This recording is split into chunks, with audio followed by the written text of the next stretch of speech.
राधे राधे, हरे कृष्णा। आप सभी का दिन शुभ और मंगलमय हो। इससे पहले के सभी अध्याय सुनने के लिए आप सभी का दिल से धन्यवाद। आज मार्गशीर्ष मास के कृष्ण पक्ष की अष्टमी तिथि है। जो व्यक्ति ठाकुर जी पर अटूट विश्वास रखता है वही सच्चे धैर्य के साथ जीवन की कठिनाइयों का सामना करता है और अंततः उसकी साधना सफल होती है। प्रिय श्रोताओं, आज का अध्याय शुरू करने से पहले आइए सुनते हैं सखुबाई जी की कहानी। कहा जाता है भगवान अपने भक्तों के लिए कभी कभी ऐसी लीलाएं कर देते हैं जो हमारे समझ से परे होती हैं। ऐसी ही एक भक्त थी सखुबाई। अगर आपको सखुबाई की कथा अच्छी लगे तो प्लीज वीडियो को लाइक करें, कमेंट करें और चैनल को सब्सक्राइब भी करें।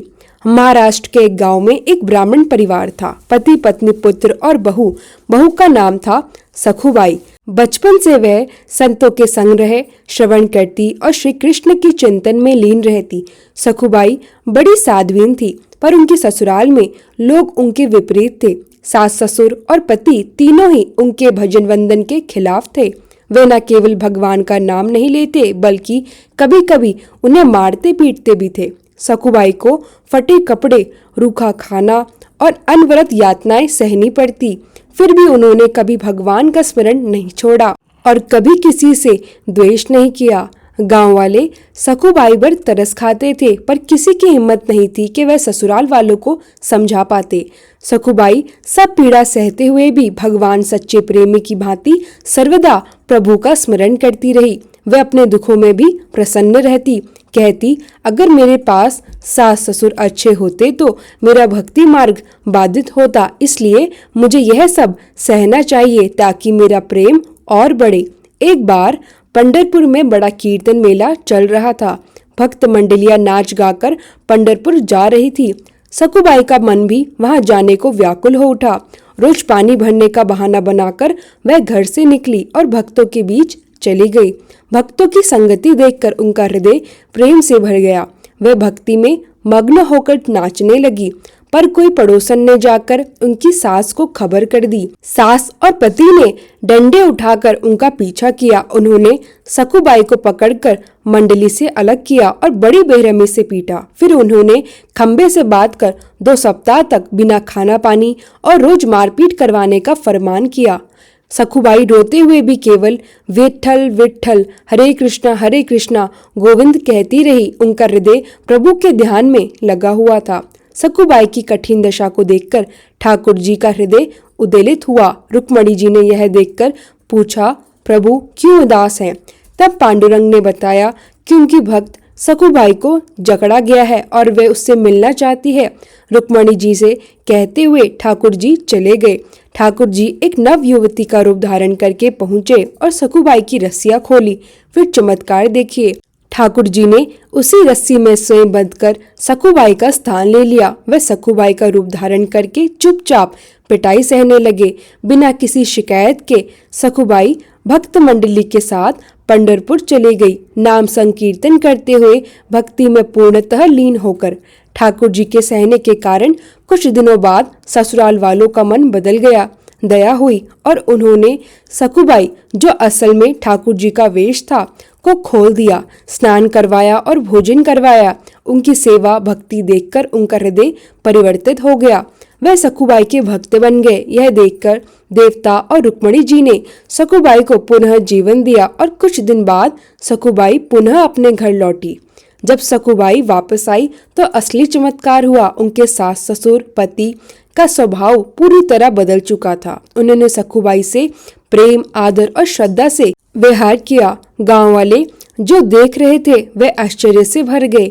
बाद में वह ब्राह्मण जो सखुबाई के शरीर का अंत्येष्ट करके आया था, उसने सच्चाई बताई और सबने समझा कि यह सब ठाकुर जी की दिव्य लीला थी।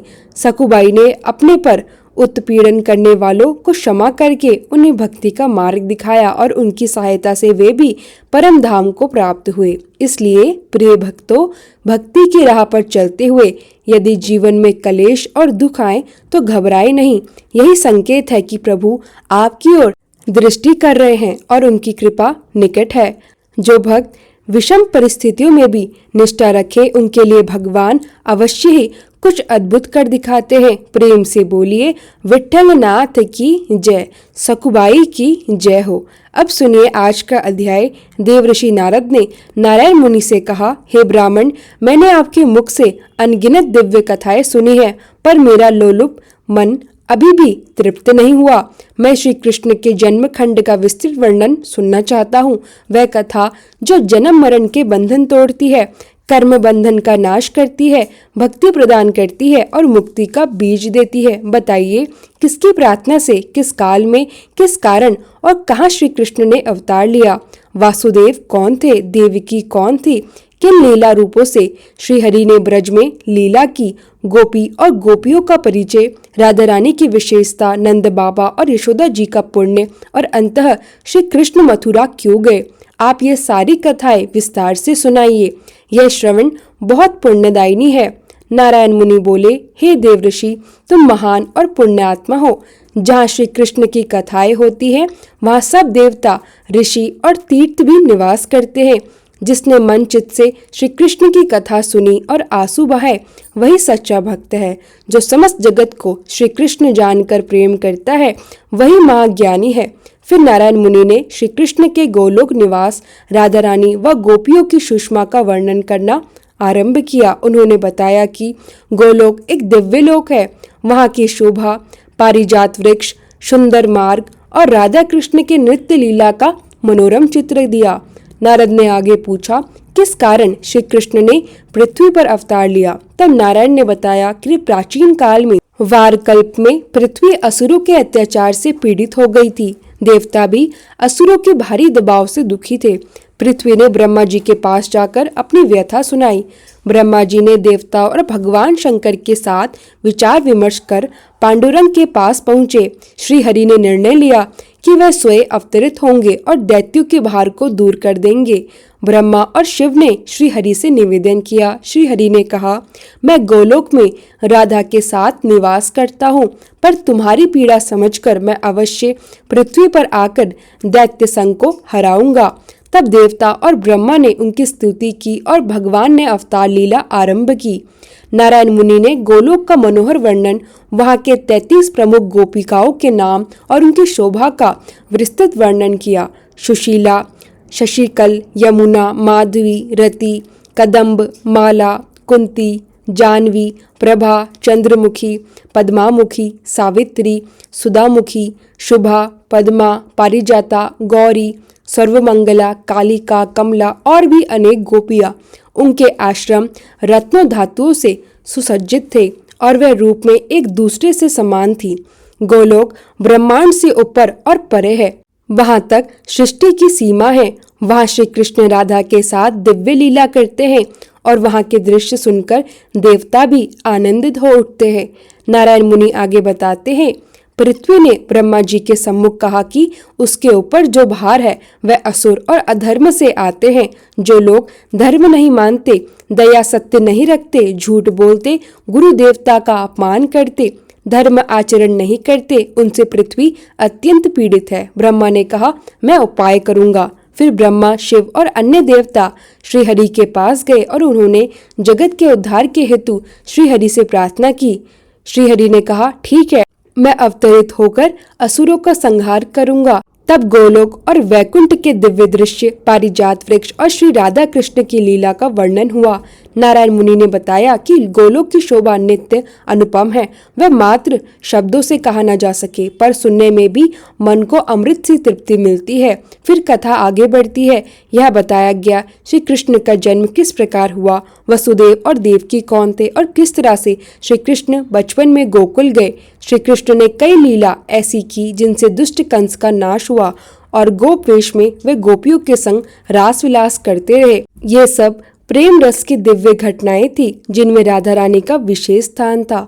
नारायण मुनि ने आगे कहा, जो मन उस कथा में रम जाता है उसके नेत्र आंसुओं से भर जाते हैं, उसका हृदय कृष्ण भक्ति से पारावार हो जाता है। ऐसी कथा शोक सागर का नाश कर देती है और जीव को मोक्ष के मार्ग पर डालती है। फिर नारायण ने ब्रह्मा की कथा, पृथ्वी की शोक प्रार्थना, देवताओं की विनती और श्री हरि की लीला, यह सब विस्तार से बताया। उन्होंने बताया कि गोलोक की रचना कैसे हुई, वहाँ की मनोहरता कैसी है और राधा कृष्ण से जुड़ी कितनी अद्भुत घटनाएं हुए, जिनसे ब्रज का प्रेम रस सदैव बहता रहता है। नारायण मुनि का आगे का वर्णन उन्होंने गोलोक की सौंदर्य, राधा की प्रमुख सखियों और उनकी वेशभूषा, वृंदावन के आश्रमों और वहां होने वाले रास नृत्य का बड़ा मनोहर चित्रण किया। उन्होंने बताया कि कैसे राधा रास और कृष्ण लीला के कारण ब्रजभूमि परम पवित्र बन गई और भक्तों के लिए अनंत प्रेरणा का स्तोत्र बनी।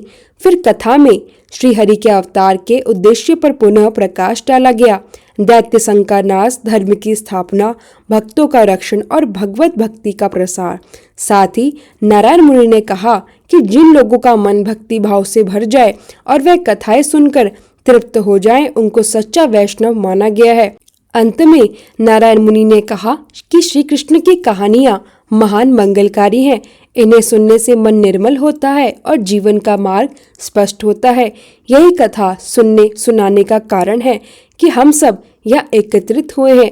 अब आज का अध्याय यही समाप्त होता है। अगले अध्याय में आप श्री कृष्ण के जन्मखंड और बचपन की और भी विस्तृत कहानियां सुनेंगे। गोपी गंगाओं का परिचय, नंद यशोदा का चरित्र और श्री कृष्ण की बाल लीलाएं, जिनसे ब्रजभूमि उसी प्रेम रस से भर उठती है। अब आइए सुनते हैं श्री कृष्ण चालीसा का पाठ। बंशी शोभित कर मधुर, नील जलतन श्याम, अरुण अधर जनु बीम्ब फल, नयन कमल अभिराम। पूर्ण इंद्र अरविंद मुख, पीतांबर शुभ साज, जय मनमोहन मदन छवि, कृष्ण चंद्र महाराज। जय यदुनंदन जय जगवंदन, जय वसुदेव देव की नंदन। जय यशोदा सुत नंद दुलारे, जय प्रभु भक्तन के दृक्तारे। जय नट नागर नाग नथैया, कृष्ण कन्हैया धेनु चरैया। पुनि नख पर प्रभु गिरिवर धारो, आओ दीनन कष्ट निवारो। वंशी मधुर अधर धरि तेरी, होवे पूर्ण मनोरथ मेरो। आओ हरि पुनि माखन चाखो, आज लाज भारत की राखो। गोल कपोल चिंबुक अरुणारे, मृदु मुस्कान मोहिनी डारे। रंजित राजीव नयन विशाला, मोर मुकुट वे जयंती माला। कुंडल श्रवण पीत पट आछे, कटी की कड़ी काचन काछे। नील जलज सुंदर तनु सोहे, छवि लखी सुर नर मुनि मन मोहे। मस्तक तिलक अलक घुंघराले, आओ कृष्ण बांसुरी वाले। करी पय पान पुतने ही तार्यो, अका बका काग सुर मार्यो। मधुवन जलत अग्नि जब ज्वाला, भे शीतल लगती ही नंदलाला। सुरपति जब ब्रज चढ़े साई, मसुर धार वारी वर्षा आई। लगत लगत ब्रज चहन बहायो, गोवर्धन नखधारी बचायो। लखी यशोदा मन भ्रम अधिकाई, मुख मह 14 भवन दिखाई। दुष्ट कंस अति उधम मचायो, कोटि कमल जब फूल मंगायो। नाथी काली तब तुम लीने, चरण चिन्ह दे निर्भन कीने। करी गोपिन संगरास विलासा, सबकी पूरन करी अभिलाषा। केतिक महा असुर संहरायो, कंसी केस पकड़ी दे मार्यो। मात पिता की बंदी छुड़ाई, उग्रसेन कह राज्य दिलाई। मही से मृतक छौ सुतलायो, मतु देव की शोक मिटायो। भोमासुर मुर दैत्य संहारी, लाए शतदस सहस कुमारी। दे भीनी तिड़ चीर सहारा, जरा सिंधु राक्षस कह मारा। असुर बकासुर आदिक मार्यो, भक्तन के तब कष्ट निवार्यो। दीन सुदामा के दुख टार्यो, तंदुल 3 मुठ मुख दारियो। प्रेम के साग विदुर घर मांगे, दुर्योधन के मेवा त्यागे। लखी प्रेम की महिमा भारी, ऐसे श्याम दीन हितकारी। भारत के पार्थ रथ हाके, लिए चक्र कर नहीं बलता के। निज गीता के ज्ञान सुनाए, भक्तन हृदय सुधा वर्षाए। मीरा थी ऐसी मतवाली, विष पी गई बजाकर ताली। राणा भेजा साप पिटारी, शालीग्राम बने बनवारी। निज माया तुम विधि दिखायो, उड़ते संचय शकल मिटायो। तब शत निंदा करी तत्काला, जीवन मुक्त भयो शिशुपाला। जब ही द्रौपदी टेरे लगाई, दीनानाथ लाज अब जाई। तुरत ही वसन बने नंदलाला, बड़े चीर भे अरे मुँह काला। असनाथ के नाथ कन्हैया, डूबत भवर बचावत नैया। सुंदर दास आसुरधारी, दया दृष्टि की जय बनवारी। नाथ सकल मम कुमति निवारो, समूह बेगी अपराध हमारो। खोलो पट अब दर्शन दीजे, बोलो कृष्ण कन्हैया कीजे। यह चालीसा कृष्ण का पाठ करे उरधारी, अष्ट सिद्धि नवनिधि फल लह पदारथ चारी। बोलो कृष्ण कन्हैया लाल की जय, राधा कृष्ण की जय।